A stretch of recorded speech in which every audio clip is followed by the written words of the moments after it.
Hello, my name is Mrs. Philippe, and today I'll be reading to you from Alan Gratz's Ground Zero, a novel of 9/11. Brandon, trapped. The elevator kept sliding down, and not the way it was built to. Brandon could feel how wrong it was in the pit of his stomach. From the horrified looks on their faces, the other passengers in the elevator felt it too. Hit the emergency stop button, the blonde woman said.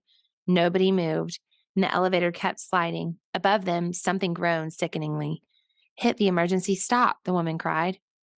There was a loud chung above them, and the floor of the car dropped like a stone. Brandon's heart jumped into his throat, and he lunged for the control panel and slapped the red stop button.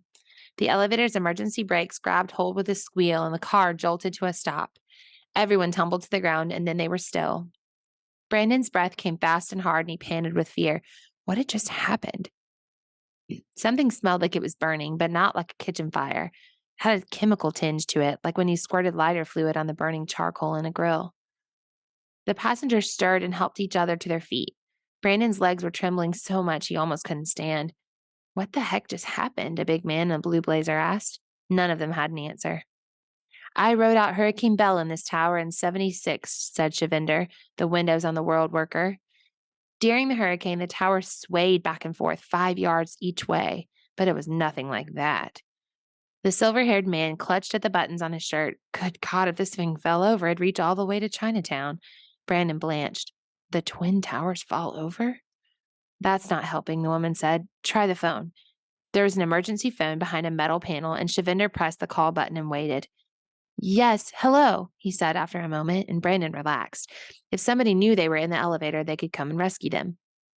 Yes, something happened, and we're stuck in an elevator around the 85th floor.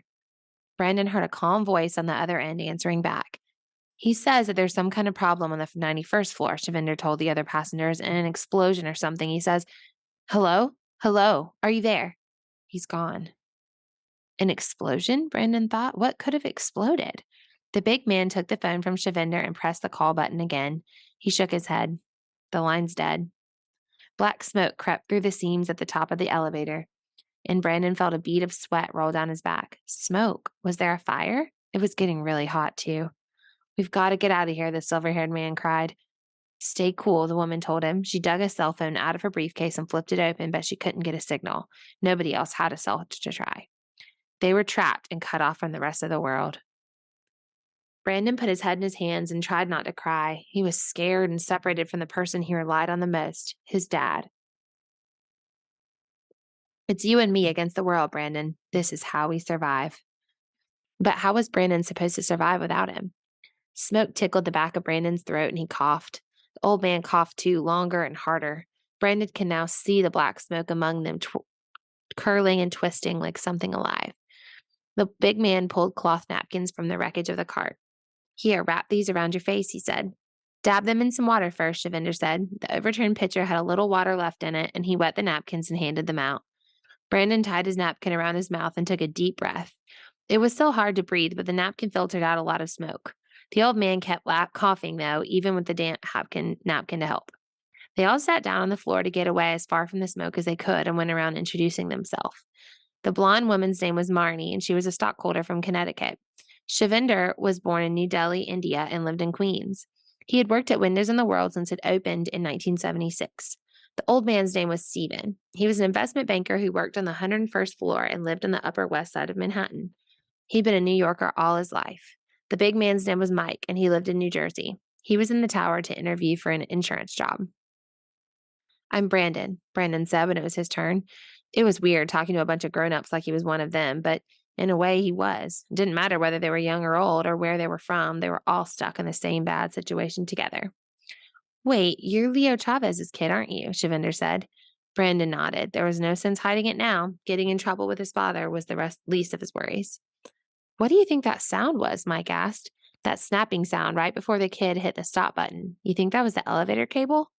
Nobody answered him. So far, no one seemed to be outright panicking, but Brandon realized he was shaking and couldn't make himself stop.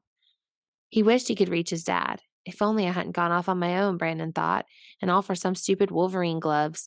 What a fool he had been, and now he was going to choke to death inside this metal coffin.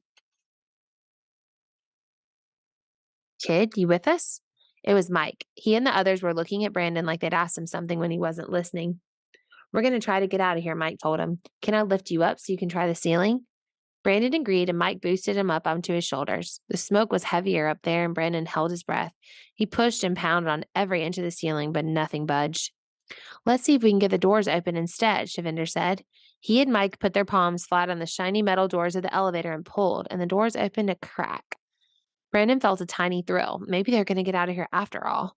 He and Marnie jumped in to help. Together, the four of them pulled the elevator doors wide, and Shavinder jammed a metal serving tray between the doors to keep them open.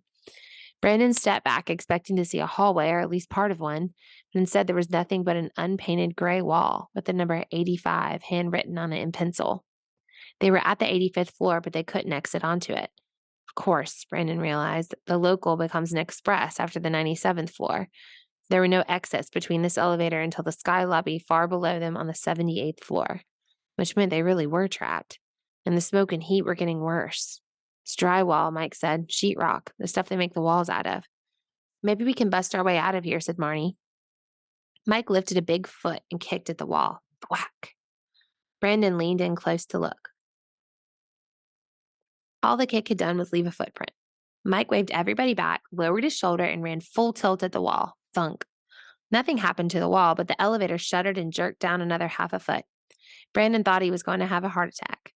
"Let's not do that again," Stephen said. "Well, excuse me for trying to save our lives," Mike snapped. Everybody started yelling at each other, and Stephen started coughing again, couldn't stop. The smoke was getting worse, and now the elevator felt like a sauna. Brandon plucked a butter knife out of the wreckage from the serving cart and held it up triumphantly. "What about this?" he cried. Everybody stopped arguing and stared. "Yeah, that's good. That could work," Mike said, and Brandon felt a small flush of pride. Mike took the knife and hacked at the sheetrock. A tiny bit of drywall crumbled into the dust and rained down on the carpet, leaving a divot in the wall. "There we go," Mike said. He pulled off his blazer and loosened his tie and went back to hacking on the wall. Shavinder grabbed a spatula-like serving utensil from the floor, and he used that on the hole too, taking turns with Mike. When they got tired, Marnie and Brandon took turns. It was exhausting work. They didn't ask Stephen to help, though, and he didn't offer. He was having enough trouble breathing already. Smoke streamed in through every crack and every seam now, and something up above them popped and groaned. Stephen tried the elevator door again, but there was no answer. What was going on? Where was everybody? "We're all going to die here," Stephen wheezed. "We're not going to die," Marnie said, but it didn't sound like she believed it. Brandon's arms shook, and he could barely aim straight when he whacked at the hole. How could he be trapped without his dad? Just this morning, they had been together in another elevator. Why hadn't this happened then when they could have helped each other? Mike and Shavinder took over again, steadily chipping away at the wall. There wasn't one layer of drywall, they discovered. There were 3. But working together, the elevator passengers managed to carve, yank, and kick a pizza-sized hole in the wall.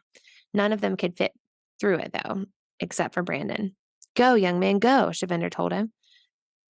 "Oh, we don't even know where it leads," said Brandon. The space beyond the hole was dark and empty. "Who cares as long as it's not in here," said Marnie. Brandon couldn't argue with that. He took a deep breath of wet, smoky air, and with Mike and Shavinder's help, he climbed up and out into the unknown.